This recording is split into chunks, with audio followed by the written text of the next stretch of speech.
Welcome, Creation Explorers! We finally made it to Creation Day 6. This is a pretty exciting one. Welcome to Clara and Iona, who are here with me. Welcome to all of our explorers watching online. Timo, Nate, Nolan, Harrison, Grace, Owen, Finley, Addison, and Ireland. We're glad you could join us. And welcome to, Science Sheep. Where are you, Science Sheep? Oh, I can't be late. I must be here for day number 6. Oh, today God makes his most special creation. Yes, indeed. The sheep. Ha ha, yes. Well, sorry to break it to you, Mr. Science Sheep. Sheep are very special and all, but they're not God's most special creation. What? Are you sure? Well, let's read the passage in Genesis and see how God made people different from all the animals. Oh, he did? Oh, yes. Here, let's read. So, you be listening at home, and Clara and Iona, you be listening for how God made man.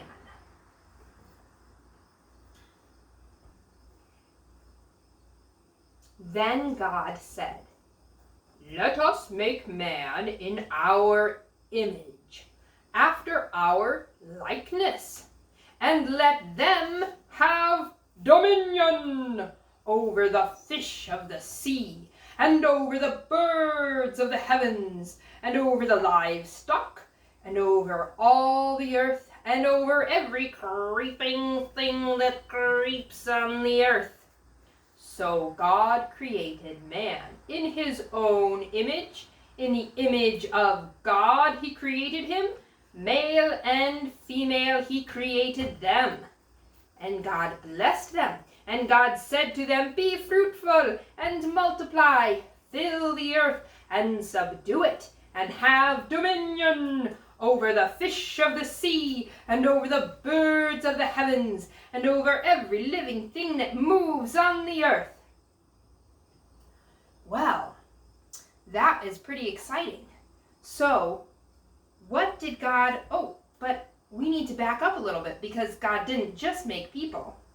Oh, yes, and God said, "Let the earth bring forth living creatures according to their kinds, livestock and creeping things and beasts of the earth, and sheep according to their kinds." And it was so. And God made the beasts of the earth according to their kinds, and the livestock like sheep according to their kinds, and everything that creeps on the ground, not like sheep, according to its kind. And God saw that it was good.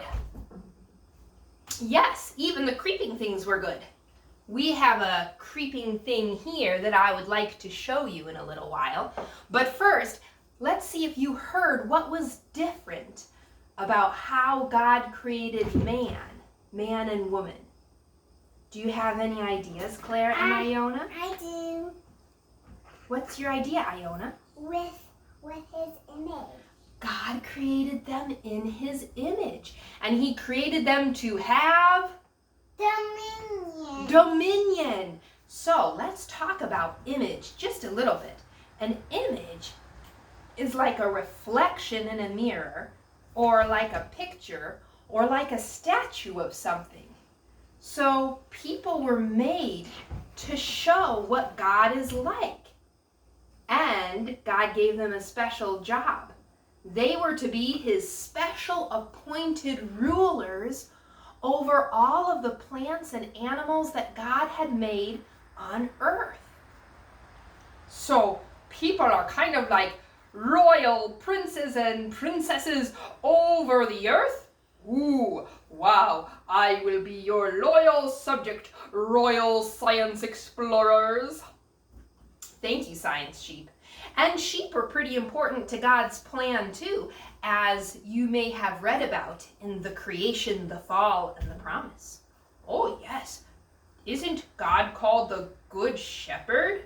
That's right. Well, let's see.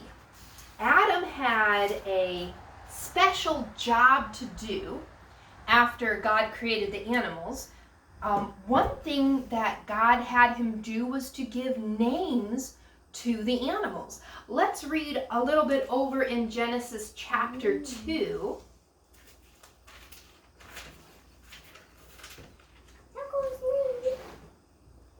Verse 19. Now out of the ground the Lord God had formed every beast of the field, like sheep. Thank you, science sheep. And every bird of the heavens, and brought them to the man to see what he would call them. And whatever the man called every living creature, that was its name. The man gave names to all the livestock, like sheep, and to the birds of the heavens, and to every beast of the field. But for Adam, there was not found a helper fit for him. It was after that that God made woman, because none of the animals could be Adam's special helper. Now, so if Adam named the animals, then he was the first taxonomist. Taxidermist? No, not a taxidermist. Oh my, a taxidermist is someone who takes the skin of dead animals and stuffs it full of stuff to make little life-size animal statues like the one you see in L.L. Bean. No, I do not think Adam did that. He was a taxonomist. Taxonomy is the science of naming and classifying living things. So Adam was a scientist. Oh, yes, I suppose he must have been. So tell us a little bit about taxonomy, science sheep. Oh, well, another important scientist of taxonomy was a man named Carlos Linnaeus. All right, children, say that with me. Carlos Linnaeus. He was a man who lived a little bit before George Washington's time in the country of Sweden. And he came up with a very systematic way of naming animals. But didn't Adam name the animals? Well, yes, but you don't suppose we still speak the same language that Adam did? Or even if there was a country that spoke the same language that Adam did, doesn't every country have their own names for animals? Why, you might call me a sheep, but some other country might call me something totally different in some other language. So Carlos Linnaeus came up with a Latin naming system to help categorize the animals, grouping like kinds together and giving them each a name that scientists all over the world could understand. Whew, that's pretty cool. So can you give us an example of a scientific name? Oh, well, if you take horses, for example. Now, he gave them each two names.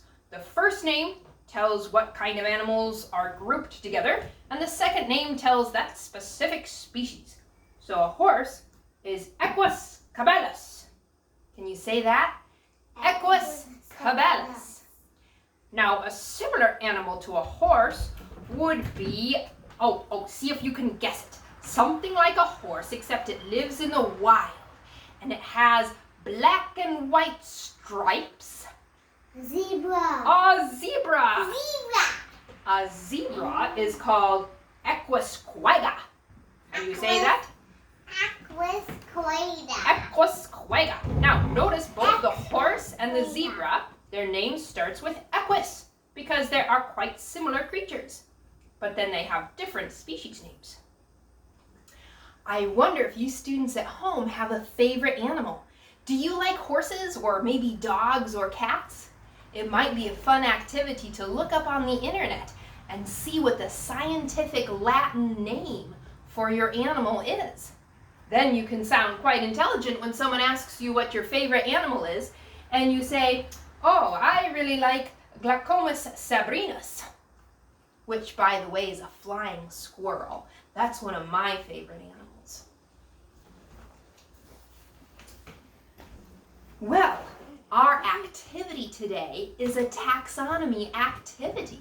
So you can go in your box and get out your bag for day number 6.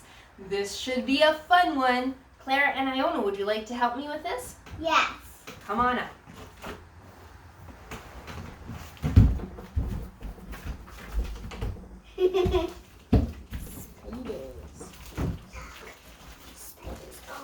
All right, so you also need to turn in your lab book to day number 6.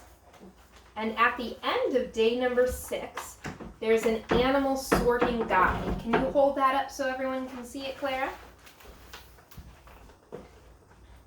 So here we have different categories that we can sort our little figures into. Iona, go ahead and open up our bag of little creatures.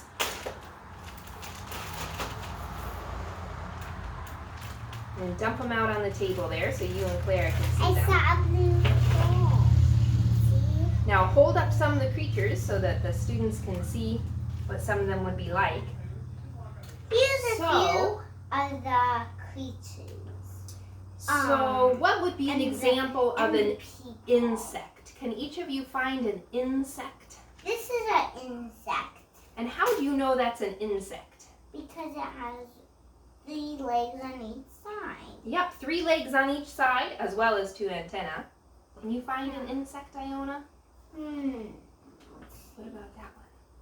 Here's an insect. There's an insect. So you can place those right on your column. There may not be enough room for all of them, but you can just put the ones that fit on your paper. And then the next category is spiders. How are spiders different than insects? Let's see. They don't have antennae. They don't. And how many legs do they have? 4 on each side. Yes, which makes a total of 8. 8 legs. So you can put your 8-legged creatures under the spiders category. Now there are lots of different types of animals that live in the sea. Some are fish, some are mammals, some are shellfish, but we just lumped them all together under the category of sea creatures. So anything that lives in the sea, you can find and put under that category. People. Iona, can you find something that lives in the sea? Fish. Yep, hold them up. So the fish could go in the sea creatures Do category. you see this fish? You might get other sea creatures like this. They don't all look exactly like this. Our next category that we have are frogs. Frogs are a type of amphibian. Can both of you find a frog and hold it up? Here's a frog. I got 2 frogs. When I showed you a few of the animals, I showed you a frog, but I just showed you another one. Then the next category is dinosaurs. Dinosaurs are actually a type of reptile.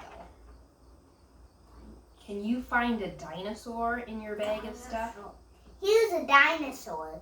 It might look kind of like dinosaur. Dinosaurs have scales. I like think snakes this and is lizards. a plesiosaur. This one would go in the sea creatures. Yep, you could put that in the sea creatures or in the dinosaurs. It would fit in either. And then what about for mammals? Can you find a mammal? Here. Now the only mammals are horses. Just so you know. Yes, our packet of animals came with lots of horses, but not many other mammals. Although whales and dolphins are actually mammals because they have lungs to breathe with and they nurse their young, their mommy's milk. All right, and what another category? People's the last category. Now, I think this is a parachute. So. Yes, our people have parachutes. And then you might have something else that doesn't fit in any of the categories, like a snail or something like that. We So don't if you have have any extras. Or is this an extra? be an insect. So put this in the insect category. And this would be an insect? Mm-hmm. And after you're done sorting, you can think if there's any other ways that you would like to sort them. Or you can think if you had the job of giving these animals names, what would you call them? All right, thank you, Clara and Iona. You may sit down again.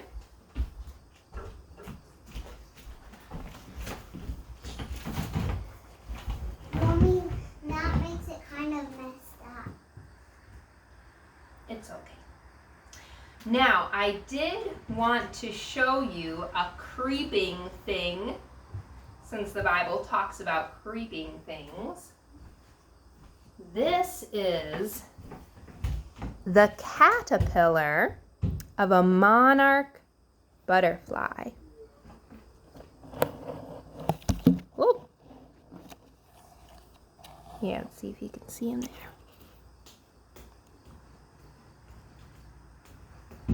Where are you? Let's see. Is it having a hard time focusing on him?